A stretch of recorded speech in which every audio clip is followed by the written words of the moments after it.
কই বাড়ির সব কই? আরে দেখো দেখো কেমন ইলিশ এনেছি দেখো। হে হে। ও মা, ঘনা যে চলে এলি, বৌমাকে দেখতে পেলি না বুঝি? তোকে খুঁজতেই তো গেল ছাতা নিয়ে। ও মা, তাই নাকি? ওই তো আসছে। খোলা চুলে একেবারে জলে ভিজে ঘনশ্যামের বউ বাড়ি ফিরলো। তুমি ভিজলে কি করে? ছাতা ছিল তো তোমার সঙ্গে। ঘনশ্যামের বউ কোনো উত্তর দিল না, হাতের ইলিশটার দিকে তাকিয়ে জিভ বের করতে লাগলো। দেখো দেখো ইলিশ দেখে কেমন করছে। একেবারে বিড়াল ছানা। যাও কাপড় ছেড়ে মাছটা কেটে নুন হলুদ মাখিয়ে 2 পিস করে গরম গরম ভাজা দাও সবাইকে, তারপর রাতে ইলিশ ভাপা আর গরম ভাত। হ্যাঁ বেশ, তাই হবে। যাও বৌমা, কাপড় ছেড়ে এসো, আমি মাছটা কাটি।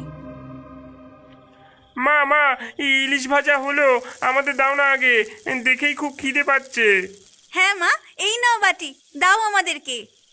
ঘনশ্যামের বউ গরম কড়াই থেকে একটা ইলিশ মাছ তুলে মুখে পুড়ে দিয়ে বলল, ও এই 2 চারাপোনা আবার ইলিশ খাবে?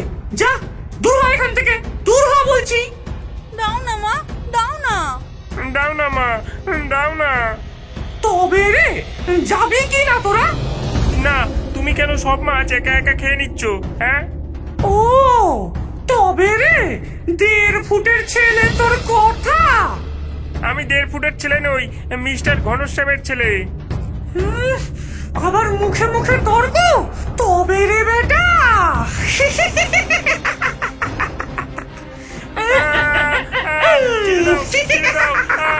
বাঁচাও বাঁচাও বাঁচাও।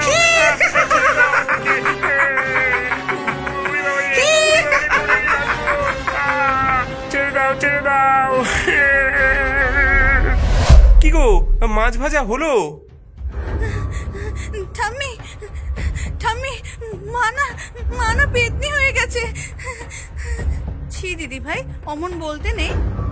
বোন বোন ঠিকই বলেছে। মাকে অমন বলতে আছে? কখনো বলতে নেই। এই নিন মা, মাছ ভাজা খান।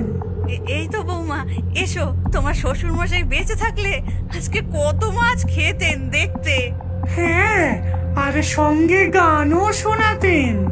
হ্যাঁ, কি কি কি কি বললে? না না, কিছু না মা। রাতে সবাই ইলিশ ভাপা খেয়ে ঘুম দিয়েছে। বাচ্চারা আজ মায়ের কাছে শোয়নি, ঠাম্মির কাছে শুয়েছে। পাশের ঘরে ঘনশ্যাম ও তার বউ। তোমার সেই আগের বউয়ের গল্প বলেছিলে মনে আছে? আর সেই একানরে ভূতের কি খবর এখন?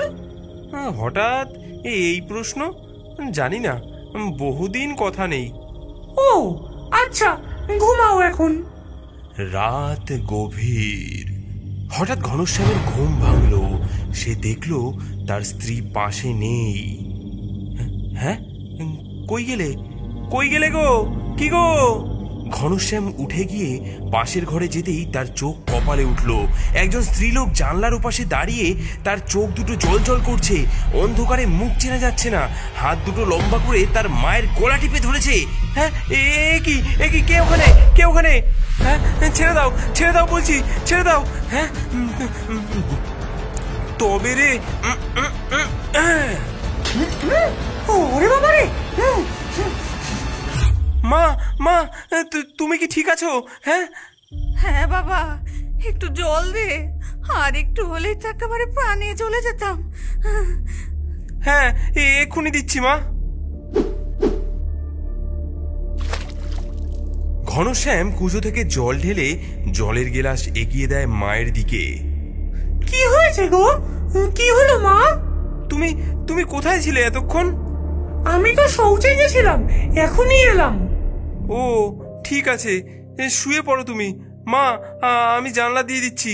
বাচ্চা দুটো এত কিছুতেও ঘুমোচ্ছে, ঘুম ভাঙলো না ওদের এখনো? এটা তো আশ্চর্য। ওরা সারাদিন দুষ্টুমি করে, এখন ক্লান্ত, তাই হয়তো। হ্যাঁ হ্যাঁ মা, ঠিক বলেছো। চলো শুয়ে পড়ি।